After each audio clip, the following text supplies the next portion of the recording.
Bonjour les amis, bonjour à toutes, bonjour à tous. 16h26, nous sommes le 26 mars 2026. Bien voilà, premier mystère éludé, l'homme à la casquette, c'est moi, et je pense que vous le savez depuis longtemps. Et si je l'ai retiré aujourd'hui, c'est pour vous montrer l'état de ma coiffure qui est loin d'être au top. Toute plaisanterie à part, je voudrais vous dire pourquoi aujourd'hui je vais vous parler de thèmes qui ne sont pas ésotériques du tout, hein, puisqu'on en parle dans la Bible, voire dans les Bibles.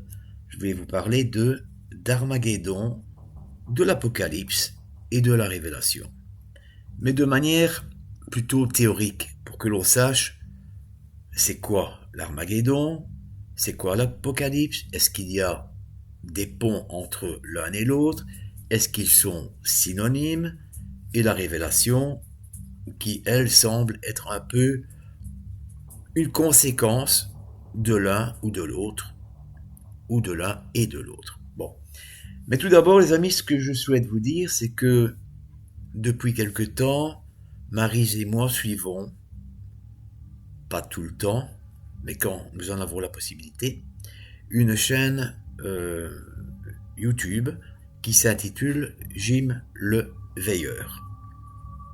Bon, ce qui veut dire que ce monsieur est quelqu'un qui veille, mais pas de rapport avec les veilleurs dont je vous ai parlé la dernière fois. C'est-à-dire que c'est un monsieur qui vit au Maroc, qui fait preuve de beaucoup d'humanisme, beaucoup d'empathie, et qui est au fait de l'actualité. Et je devrais même dire des actualités. Parce qu'il faut faire des comparaisons entre ce que l'on découvre par soi-même et ce que certains médias officiels, certains médias systémiques essaient de nous faire croire. Donc, il faut en revenir à ce sacro-saint esprit critique et non pas suivre la façon de penser que l'on nous impose parce que on manipule en fait. Alors Maryse et moi avons écouté plusieurs lives de Jim le Veilleur. Je vous indiquerai le lien par la suite. Je pense déjà l'avoir indiqué dans le post. Et à vrai dire, à 95%, 95%, nous sommes d'accord avec ce qu'il dit. Il dit cela de façon très carrée, de façon tout à fait différente que moi j'aurais pu le faire, mais je ne vais pas le faire parce que mon but n'est pas non plus de spoiler le travail de quelqu'un qui est au taquet H24. D'ailleurs, je ne comprends pas comment il arrive à tenir le coup. Hein. Vous verrez que c'est quelqu'un qui doit être plus ou moins de mon âge, hein, peut-être un peu plus jeune, peut-être un peu plus vieux, mais le gars est hyper motivé pour éveiller les consciences des personnes qui le suivent. Alors, je ne vais pas en dire de plus, et vous comprendrez lorsque vous aurez suivi, disons, la dernière, voire l'avant-dernier direct qu'il a publié sur YouTube, pourquoi je vais vous parler précisément d'Armageddon, de l'Apocalypse, voire de la Révélation. Parce que je ne puis pas m'exprimer comme je le voudrais. Vous savez toutes et tous que la liberté d'expression, c'est devenu une chimère au fil du temps. On ne peut pas dire tout ce que l'on veut, ou plutôt tout ce que l'on voudrait, surtout sur certaines personnes, sur certains dirigeants. Et j'en passe des vertes et des pas mûres, comme on dit communément par chez nous. Alors, donc cette intro est peut-être un peu longue, elle fait un peu plus de 5 minutes, mais si vous voulez bien les amis, je vais essayer de m'exprimer sur un ton clair, de façon pas trop rapide, bien entendu, comme toujours, chacun se fait sa propre opinion. Je n'oblige personne à croire tout ce que je dis. J'invite tout simplement le plus de personnes possible à réfléchir un peu, à se pencher sur certaines questions. Voilà. Donc je vais commencer d'ici quelques instants, le temps de me servir un petit café. Donc je fais une petite pause, les amis.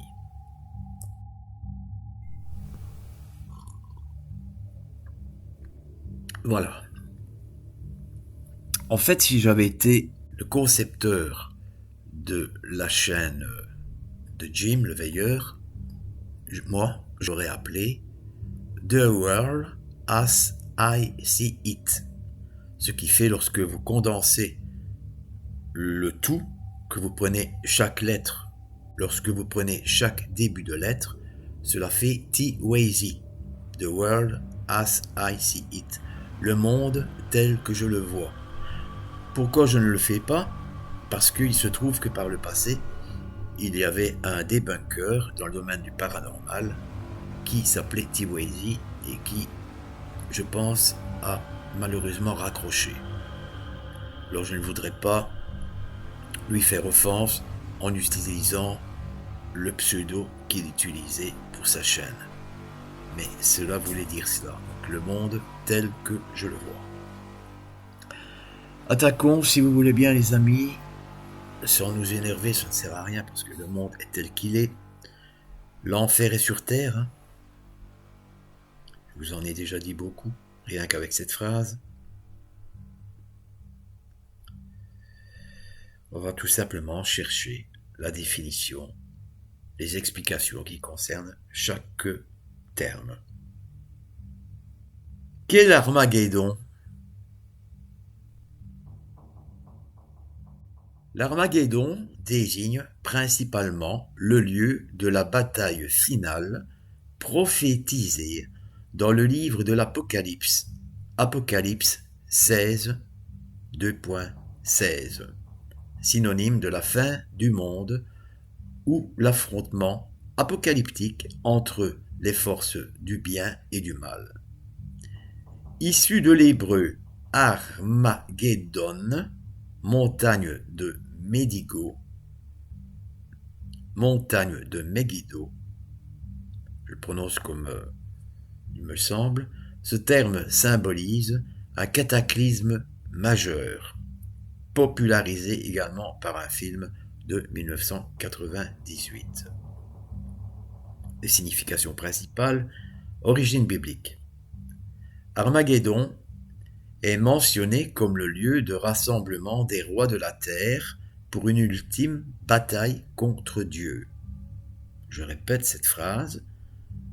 Armageddon est mentionné comme le lieu de rassemblement des rois de la terre, donc des dirigeants de ce monde, pour une ultime bataille contre Dieu, localisé symboliquement à Megiddo, en Israël, une région historiquement marquée par des conflits. Sens moderne, il est devenu une désignation commune pour des catastrophes globales, guerres dévastatrices, crises écologiques ou menaces d'astéroïdes. Alors on parle aussi du film Armageddon, qui est un film de science-fiction américain de 1998, réalisé par Michael Bay, où une équipe tente de sauver la Terre d'un astéroïde. Je vous dis les amis, s'il n'y avait que ça pourrait encore être gérable. Hein. J'essaierai de coller sur cette vidéo une photo de la montagne de Megiddo, qui est un site archéologique important dans la vallée de Jezréel en Israël.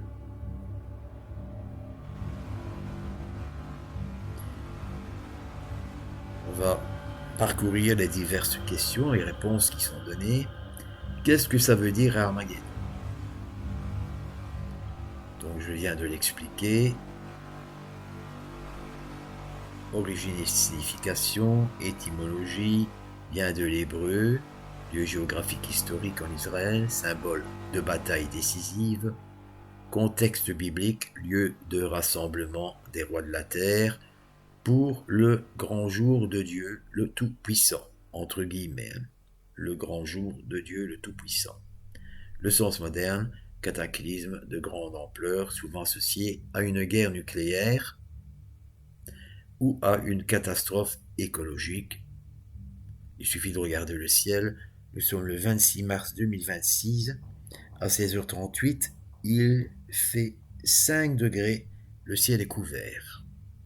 Du moins en Belgique, dans le bled où Maryse et moi vivons.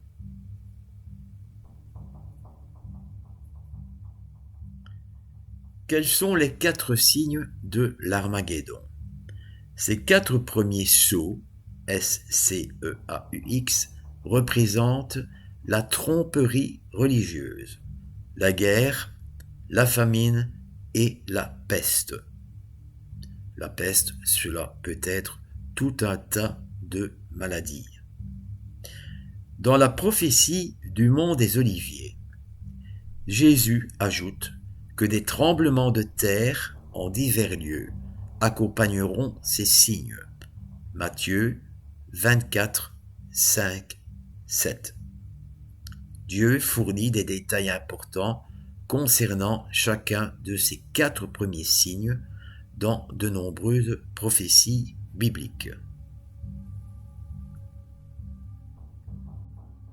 Armageddon, probablement en hébreu colline de Megiddo dans le Nouveau Testament, c'est le lieu où les rois de la terre, sous la direction démoniaque, ce qui signifie que Satan est déjà sur la terre. Rappelez-vous, au début j'ai dit que l'enfer était sur terre. Et qui est le roi de l'enfer? Satan. Roi de l'enfer qui est sur terre, ça veut dire que Satan est le roi de la terre. Satan et ses sbires, bien entendu, parce que c'est une métaphore de la façon que je présente les choses. Donc ils feront la guerre aux forces de Dieu à la fin de l'histoire. Je rajouterai même à la fin de l'histoire de l'humanité. L'Armageddon, selon la Bible, eh bien c'est le nom du lieu de la bataille. Et c'est exactement ce que je viens de vous dire précédemment. Comment appelle-t-on l'Armageddon aujourd'hui? Situé en Basse-Galilée, tel Megiddo, fut jadis une ville majeure et une place forte, militaire, stratégique de l'ancien Israël. L'ancien Israël. Connu sous le nom de l'Armageddon, dans le livre de l'Apocalypse, c'est un lieu chargé d'histoire biblique, de bataille et de prophétie. Un incontournable pour les passionnés d'histoire et les chercheurs spirituels.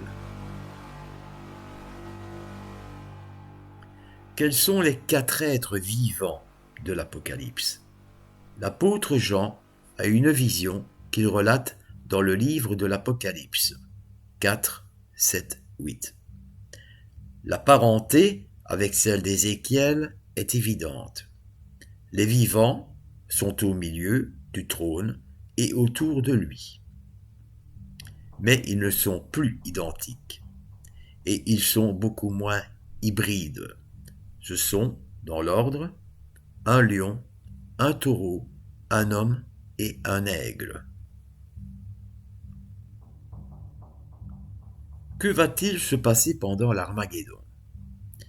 Bien que des armées se rassemblent à Armageddon, la bataille décisive aura lieu à Jérusalem.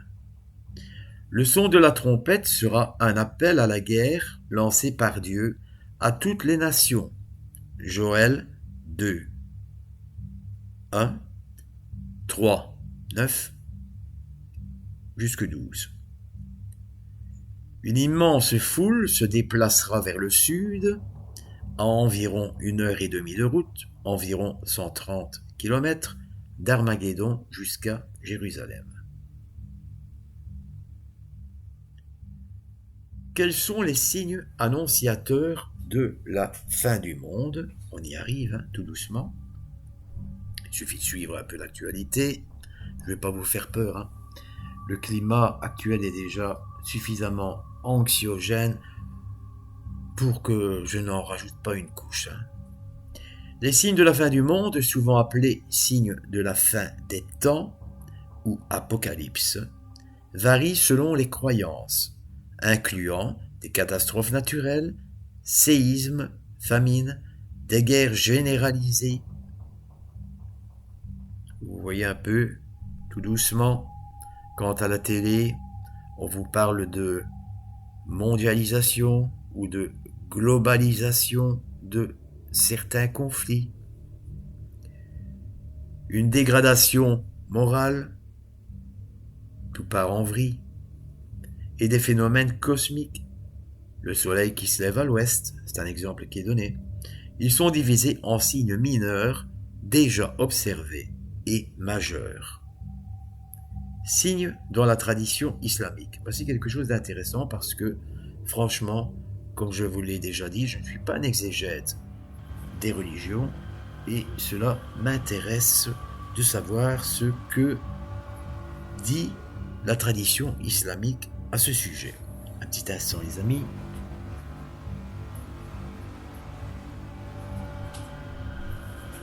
Oui, le fumus est malheureusement un défaut dont je ne parviens pas à me débarrasser.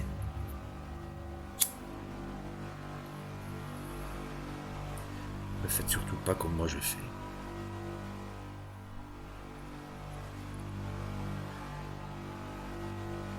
Les signes mineurs, donc dans la tradition islamique.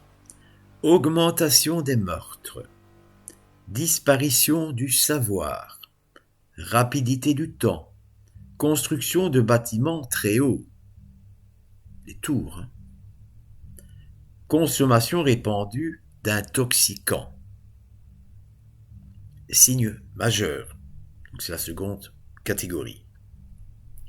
Apparition du faux messie, Dajjal, retour de Jésus, apparition de la bête, lever du soleil à l'ouest et un feu venant du Yémen. Est-ce que c'est le Yémen pays ou faut-il y voir un tout autre sens? Signe de la tradition biblique chrétienne. Guerre, famine, épidémie et tremblement de terre.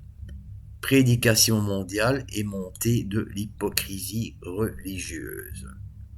Je ne vais pas m'attarder sur ce dernier point, mais je suis quand même déçu, le mot est très faible, de l'apathie de l'actuel,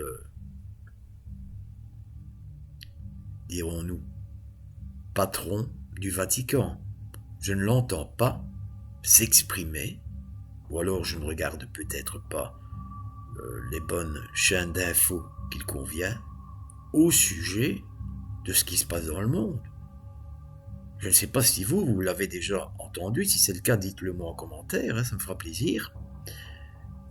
Parler qu'il va tenter quelque chose pour réconcilier, mais d'abord pour mettre un terme à cette guerre monstrueuse qui a lieu au Moyen-Orient et essayer de réconcilier les belligérants. Moi, je ne l'entends pas, hein. Signe symbolique et contemporain. Horloge de l'Apocalypse symbolise la proximité d'une catastrophe mondiale. Elle peut être nucléaire, climatique. Ces signes sont interprétés comme des avertissements ou des étapes vers un renouvellement du monde. Donc, dans la tradition biblique chrétienne, on parle d'un renouvellement du monde, donc d'un nouveau monde. Quels sont les 6 signes? En astrologie, on distingue les signes de feu. Bélier, Lion, Sagittaire, les signes de terre, Taureau, Vierge, Capricorne, et les signes d'air, Gémeaux, Balance, Verseau, et les signes d'eau, Cancer, Scorpion, Poisson. Voilà l'horoscope, les amis. Les chrétiens croient-ils en l'Armageddon? Armageddon est le rassemblement prophétisé d'armées pour une bataille à la fin des temps, selon le livre de l'Apocalypse dans le Nouveau Testament de la Bible chrétienne. Quelles sont les 7 prophéties de l'Apocalypse? Ils correspondent aux 7 coupes de la colère divine répandues par les 7 anges dans le monde. La terre, la première coupe répandue provoque des ulcères malins. La mer, la deuxième coupe change la mer en sang. Les sources, le soleil, le trône de la bête, l'Euphrate, les airs, et à chaque fois il y a 2-3 petits points qui suivent. Que signifie Armageddon dans une phrase? C'est le lieu de la bataille finale entre les forces du bien et du mal, donc c'est tout à fait manichéen. Probablement ainsi nommé en référence au champ de bataille de Megiddo. C'est la bataille ultime et destructrice. La course aux armements peut mener à l'Armageddon. Quand aura lieu la fin du monde selon la Bible? Bien entendu, tout cela est à prendre avec des pincettes. Je ne suis pas un prédicateur, je ne suis pas un prophète, ni un médium, ni un voyant. Pour le Talmud, T-A-L-M-U-D, la fin du monde arrivera 6000 ans après la création d'Adam, ce qui nous emmène en l'an 2239. Vous me direz, c'est pas demain la veille, possiblement, mais quand on voit comment tourne le monde actuel, il peut y avoir peut-être quelques erreurs au niveau de la datation en 2239, mais il y a 12 mois en 2239.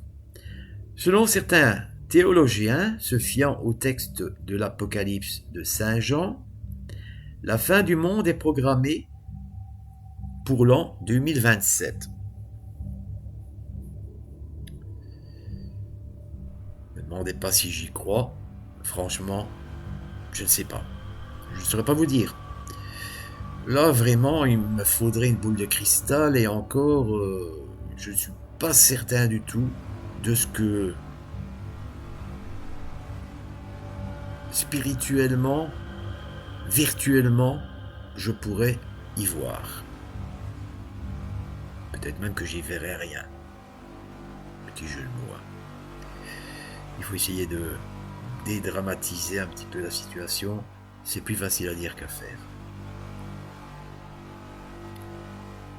Pour les signes de l'Apocalypse, les 7 signes de l'Apocalypse dans la Bible, je les rappelle, nous pouvons nous attendre à des tremblements de terre, à la maladie, à des famines, à de grandes tempêtes, aux éclairs et au tonnerre, voir Matthieu 24, 2.7. Les signes de la seconde venue. Que dit l'Apocalypse, chapitre 2, verset 12? Il s'agit de la Bible J.N. Darby.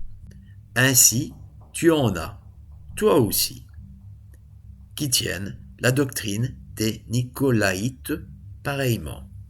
Repens-toi donc, autrement je viens à toi promptement, et je combattrai contre eux par l'épée de ma bouche. Que celui qui a des oreilles écoute ce que l'Esprit dit aux assemblées. Que se passe-t-il à 3 heures du matin dans la Bible? De 3 heures à 6 heures du matin, c'est la 4e période.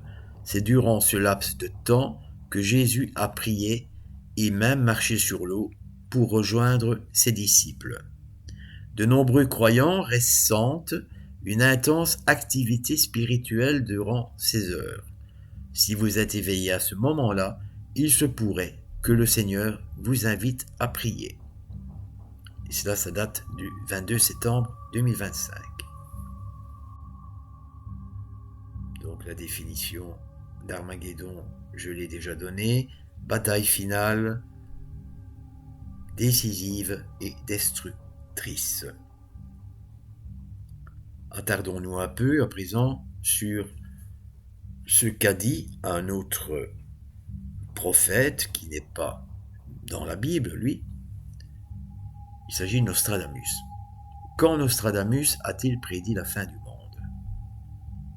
Dans sa préface aux prophéties, Nostradamus lui-même affirmait que ces prophéties s'étendaient de maintenant jusqu'à l'an 3797. 3797 pour mes compatriotes belges. Une date extraordinaire qui, étant donné que la préface a été écrite en 1555, pourrait être étroitement liée au fait que l'année 2242 avait récemment été proposée par sa principale source astrologique. Alors, je pourrais vous parler de Nostradamus, mais si vous allez dans Wikipédia, vous allez trouver une source d'informations au sujet de Michel de Notre-Dame, qui est son véritable nom. Que signifie le nombre 666 dans la Bible? Précisément, à l'Apocalypse, selon Saint Jean, chapitre 13, verset 18, que celui qui a de l'intelligence calcule le nombre de la bête, car c'est un nombre d'hommes, et son nombre est 666. Ce que ne précise pas la Bible, c'est que ce chiffre est la somme des valeurs numériques liées aux lettres. Quel animal représente Jésus? Les 4 évangélistes et leurs attributs entourent le Seigneur. Le lion, au-dessus de l'image, représente le lion de Juda, symbole du Christ. Le dragon de l'Apocalypse, avec ses 7 têtes couronnées et ses 10 cornes, est vaincu par Saint Michel et ses anges, annonçant la venue du royaume de Dieu. Qui est le plus puissant des 4 chevaliers de l'Apocalypse? Les cavaliers sont 4 démons particulièrement puissants qui prennent la forme de femmes humaines et se considèrent comme des sœurs, entre guillemets, S-O-E-U-R-S. La mort est l'aînée et la plus puissante. Kiga, famine, est la deuxième plus âgée, et Yoru, guerre, ainsi que Nayuta, domination, sont les plus jeunes. À l'aube de 2026, je crois que le Seigneur lance un appel vibrant au corps du Christ. Cet appel ne prend naissance, ni de la peur, ni d'une réaction aux pressions culturelles qui nous entourent. C'est un appel à l'harmonie, un appel à comprendre la différence entre la salle du trône et le champ de bataille.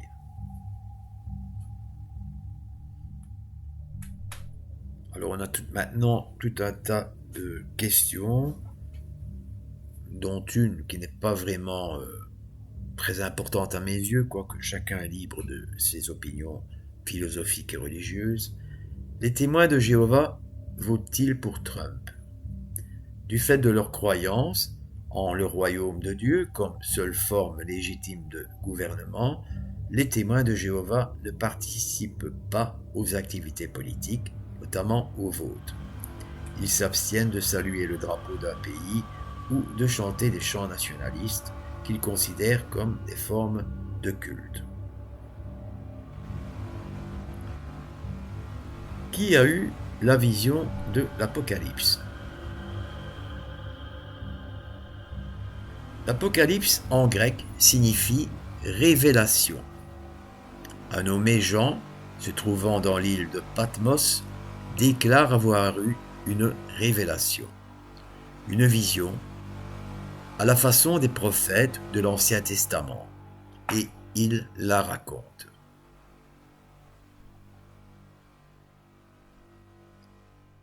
Quel péché Dieu ne pardonnera jamais?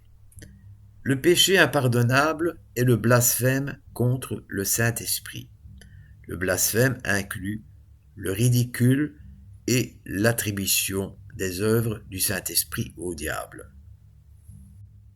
Sommes-nous dans les derniers jours? L'apôtre Jean, dans sa première épître, affirme que nous vivons les derniers jours.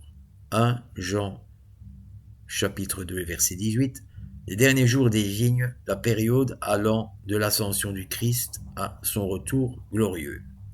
Nous sommes donc assurément dans les derniers jours. On me demande souvent à quel point nous approchons de la fin de cette période, mais je ne saurais le dire. Quel est le signe le plus difficile à vivre? Scorpion, Verseau et Lion. Il se trouve que, pour la petite anecdote, Maryse et moi faisons partie de l'un de ces trois signes. Il donne l'impression qu'il n'a pas de sentiment. Le Verseau, dirigé par Uranus, planète de la rébellion, et Saturne, planète liée entre autres à la rigueur, a des grands principes mais qu'il n'applique pas à lui-même. Autre signe reconnu comme étant difficile à vivre, le Lion. Quelle est la couleur d'aura la plus rare? D'après les écrits de Laura Styler, les couleurs d'aura les plus rares seraient celles qu'elle appelle couleurs mineures. Celles-ci comportent le rose, le noir, le violet, l'argent, le gris et même l'arc-en-ciel. Quels sont les 4 signes de l'Armageddon? Je l'ai déjà rappelé: la tromperie religieuse, la guerre, la famine et la peste. Dans la prophétie du mont des Oliviers, Jésus ajoute que des tremblements de terre en divers lieux accompagneront ces signes. Matthieu 24, 5 à 7. Dieu fournit des détails importants concernant chacun de ces 4 premiers signes dans de nombreuses prophéties bibliques. Où se situe l'Armageddon aujourd'hui? Eh bien, dans la vallée la plus fertile d'Israël, la vallée de Jezreel, J-E-Z-R-E-E-L.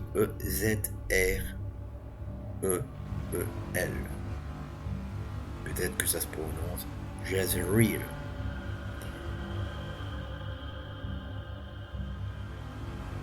Quels sont les signes qui annoncent le retour de Jésus? Les guerres, les famines, les épidémies et les catastrophes naturelles, les signes cosmiques, le feu du jugement, les 2 témoins, l'effusion de l'Esprit Saint, le recouvrement de l'Arche d'Alliance, la manifestation de la Vierge Marie, l'Antéchrist, faut pas l'oublier celui-là. Les signes précurseurs ou signes avant-coureurs du retour du Christ sont les événements qui, pour les chrétiens, doivent annoncer par leur survenue la proximité de la venue du Christ dans la gloire à la fin des temps, également appelée parousie. Pour les chrétiens, ces signes ont été communiqués par la révélation divine, en particulier dans le discours de Jésus sur le mont des Oliviers et le livre de l'Apocalypse, mais également dans de nombreux autres passages de l'Ancien et du Nouveau Testament. Conformément à la parole de Jésus à ce sujet, ces signes précurseurs excluent toute notion de datation chiffrée pour le jour et l'heure de son retour. Je répète, ces signes précurseurs excluent toute notion de datation chiffrée pour le jour et l'heure de son retour. Donc, nul ne le sait. Les signes précurseurs de la parousie constituent un objet d'étude à part entière au sein de l'eschatologie chrétienne générale. Ils sont intrinsèquement liés à ce qu'il est convenu d'appeler la fin des temps, tout en s'en distinguant. Ils se distinguent également de la parousie elle-même, qu'ils sont supposés annoncer. Je pense avoir fait un peu le tour de ce sujet.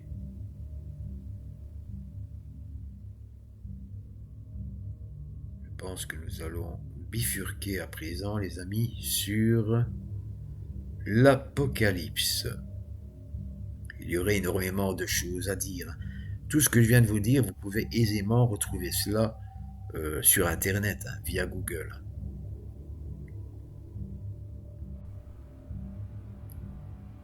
Bon. Petite pause.